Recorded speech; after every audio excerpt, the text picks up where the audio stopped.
Dan pemirsa, untuk membahas lebih jauh mengenai rencana pemberlakuan kembali rekayasa ganjil genap di Jakarta, kita telah terhubung dengan Kepala Dinas Perhubungan DKI Jakarta, Syafrin Liputot. Halo, Pak Syafrin. Halo, Pak Syafrin, selamat sore iya. Mbak Juwita. Jadi, apakah sudah ada rencana nih kapan ganjil genap akan diberlakukan? Ya baik, sebagaimana diatur dalam Peraturan Gubernur Nomor 51 Tahun 2020, memang di sana ada pengendalian lalu lintas dengan ganjil genap. Tetapi untuk aktivasi pengendalian lalu lintas dengan ganjil genap ini tetap melalui keputusan gubernur. Jadi artinya dalam jangka waktu masa transisi ini, kami dari Dinas Perhubungan yang pertama akan kami lakukan adalah kami akan mengevaluasi situasi dan kondisi lalu lintas serta angkutan jalan di Jakarta seperti apa. Kemudian dari hasil evaluasi itu akan menentukan apakah operasional untuk implementasi ganjil genap selama masa transisi bisa dijalankan atau tidak. Jadi artinya ke depan kami tetap akan melakukan evaluasi terlebih dahulu karena pahami bahwa setelah masa PSBB tentu ada dinamika lalu lintas dan angkutan jalan yang harus dikaji secara komprehensif sebelum masuk pada kebijakan yang dalam tataran pengendalian lalu lintas. Baik, kira-kira apakah sudah ada gambaran skemanya akan seperti apa dengan kondisi yang ada saat ini, Pak Syafrin? Ya baik, yang pertama adalah tentu kami akan melihat dari sisi kapasitas angkutan umum yang sekarang di mana sudah dibuka beberapa kegiatan, yang tentunya dari kegiatan angkutan umum itu kita bisa melihat apakah pergerakan orang tercukupi atau tidak. Kemudian yang kedua adalah dari aspek pergerakan kendaraan bermotor itu sendiri.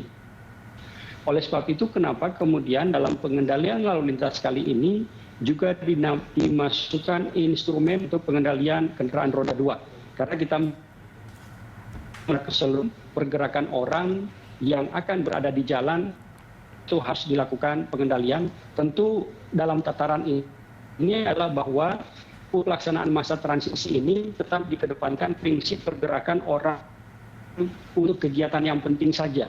Jadi instrumen yang kenapa kemudian pengendalian dimunculkan, karena kita tetap ingin memberikan pesan kepada masyarakat bahwa di masa transisi ini ada kegiatan ekonomi yang dibuka, tapi kami menghimbau untuk tetap berada di rumah, itu yang utama. Sehingga kita bisa bersama-sama dapat melalui penyelesaian permasalahan penyebaran COVID-19 ini dengan baik ke depan. Baik, Pak Syafrin, apakah benar ini motor juga rencananya akan diberlakukan sistem ganjil genap? Ya, jadi untuk roda 2 masuk dalam kerangka kebijakan pengendalian lalu lintas dengan ganjil genap pada masa transisi ini. Kenapa demikian? Tadi saya sudah sampaikan bahwa untuk pergerakan dengan roda 2 di Jakarta cukup masif. Dan dalam tataran ini adalah bahwa kita ingin mengirimkan pesan, jangan dulu melakukan kegiatan yang tidak penting. Jadi begitu ada pesan tidak melakukan kegiatan yang tidak penting, otomatis pesan yang utama dari transport adalah dengan melakukan pembatasan lalu lintas. Perlu dipahami bahwa transportasi itu merupakan permintaan turunan atau derive demand dari untuk kegiatan yang lainnya. Jadi artinya bahwa setelah ada pembatasan dalam pergub itu ada pengaturan bahwa untuk jam kerja itu diatur dua periode waktu, mulai masuk jam 7 kemudian masuk jam 9 pagi. Artinya dengan pola ini kita akan mengkaji lebih detail pergerakan orang pada masa transisi di minggu pertama seperti apa, yang tentu dari hasil kajian ini itu yang nantinya akan kami laporkan ke Pak Gubernur sebagai dasar kebijakan beliau untuk menetapkan apakah ganjil genap diaktifasi atau masih polanya sama dengan pada saat pelaksanaan PSBB.